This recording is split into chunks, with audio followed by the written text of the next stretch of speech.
Nongshim absolutely cooked with this Viper setup. Now, just a quick warning for the videos coming up of this next week. They probably will be a little bit shorter than normal, perhaps, because of course we got the Pacific Super Week and EMEA and Americas. They're all starting, and there's going to be a lot of streaming, and I'm probably not going to have a ton of time to make kind of, any longer deep dives on videos. It might be a little bit shorter. So with that in mind, let's dive in. So let's dive in. And earlier today, Nongshim played against Team Secret, and they played this comp on Ascent.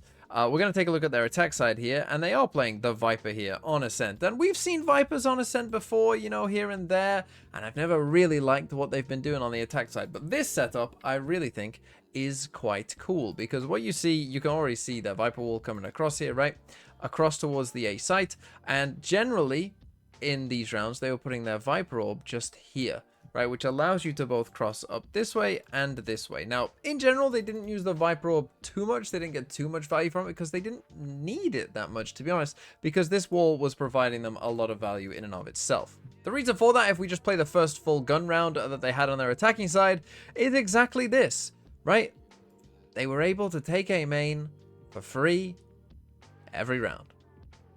Barely ever did Team Secret ever try to contest this.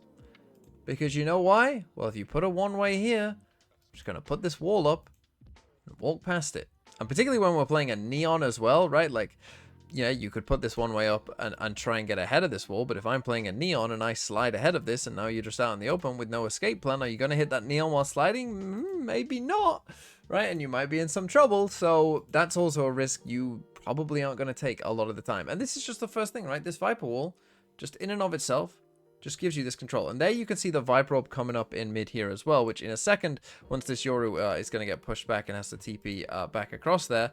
Now, what this means is when this orb is going up here, it can create some pressure as well, right? Particularly when this trip gets destroyed, now this is pressure, right? Now this is pressure on both of these players, and they could come either way, right? And now, once this strip has been destroyed, they really could come up here and accelerate on you. So these two now are just going to be staring at this orb the whole time.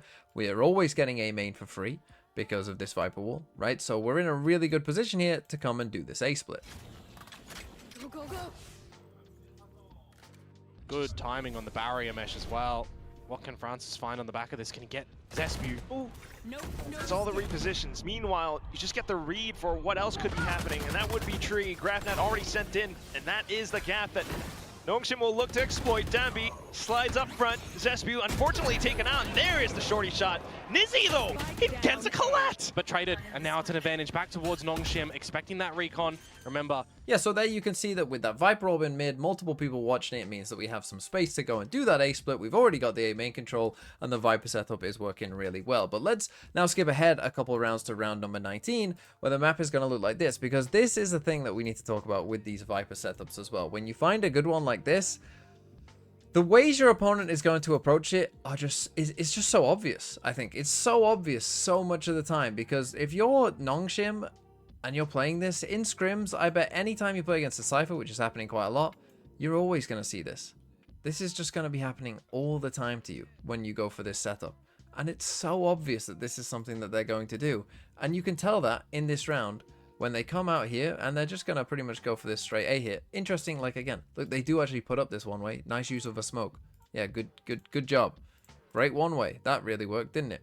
And the thing is, you're just going to see here, they're just going to walk up, they're going to shock dart the trip, and then that's it. They're just going to be in here. And again, we have nothing here on A main, right? So again, and the thing is, right, you know it's going to be exactly this trip as well, right? Because if you think about what are they worried here? They're worried about the Viper lurking up here.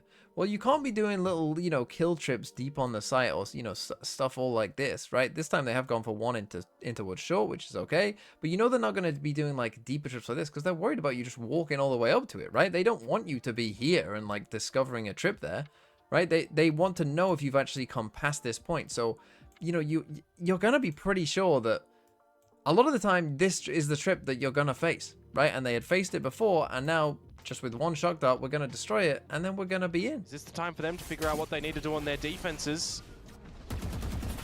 Trying to play it slow now. It will be Nongshim to kick things off into the A site. Dambi ultimately stopped.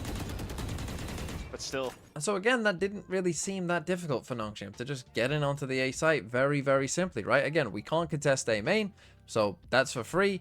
And then what they're going to do here is quite an interesting play. Dambi's got the judge. He's going to slide in this way with an Omen Flash coming through, and then the rest of the team is just going to run up with where the Viper Wall is going, right? And so Dambi's kind of creating a bit of a distraction there. Ultimately, it doesn't kind of go that well for him. He gets self-rolted there as well, but everyone else is scaling up. Like, this is the thing. You don't often see the map kind of look like this, where 3 people are on this A site, you know, before any other defender is anywhere near. Right, like this Cypher is completely alone against 3 people. And our duelist isn't even one of them. It's just not that often that you see that, because most of the time people don't feel that confident to scale up this way. But it's just a clever exec. Dambi ultimately does die to that silver ult. But again, they're in a great spot. They got the lurk coming up from the Killjoy up short as well. So our Killjoy's in a good spot. You just see that that seemed pretty easy. And one thing I do want to make clear is the fact that the opponent's responses to this kind of Viper setup, I've seen it happen a lot on a lot of different maps. It always follows the same trajectory. I'm telling you. 1, you put up the Viper setup, you find some success. 2, they move their Sentinel over there to try and deal with it and put some Sentinel utility here to see if your Viper is lurking behind it. If you beat them on that round, right, like we just saw with the Cypher trip here, what's their next response? Their next response is, we have to get ahead of this Viper Wall. Let's go and aggro. So as long as you're ready for that, like Nongshim are here, it's another free round. Hold on. Now they're in with another buy. We can't say the same for Team Secret, and they line up Persia for 3. One enemy remaining. And a little bit. And that's the thing. Team Secret, they tried all of these different approaches, but generally when it came to this Viper Wall on A, they didn't really have that great of an answer. And if we take a look at the final round here, round number 23, we'll see finally like the kind of, you know, main threat that you might say of this Viper Wall, right? Which is that the Viper can lurk up here, right? Again, they try here with the Gravnet and stuff to maybe, you know, contest A main, but again, they just never won it, right? Like, they just never won this battle, right? And whilst that's going on and there's so much pressure being created, literally everyone rotated, giving them a free B main access here as well for Nongshim. And so now they see that there is some pressure there. The round kind of resets here, and actually Nongshim are going to come back over towards this B site, as you see just here. You know, Ivy's just going to stay alive, and then instead, we're now going to get our Viper lurking up over towards A. Right, so the smoke comes up there. Again, we're grouping out towards B, and just walk through a smoke in onto the A site. Look at this. Look at this. How often do you see that? And so now, even though it doesn't even go like that amazingly here for Francis, he's going to just keep 3 people here the whole time. Right, once they realize he's there, these 3 just have to panic and deal with him and not deal with the whole rest of the team, who can now just go to B. Right, and this is always the threat, that if you can't find an answer for this and you end up like Team Secret here, you're just in a lot of trouble. Much utility left in the round. All of it was baited out earlier on. As long as you can hold down B main though, but it's not happening. Nongshim, Ivy, they kick down this door. Francis off towards the back as well. Lurk presence.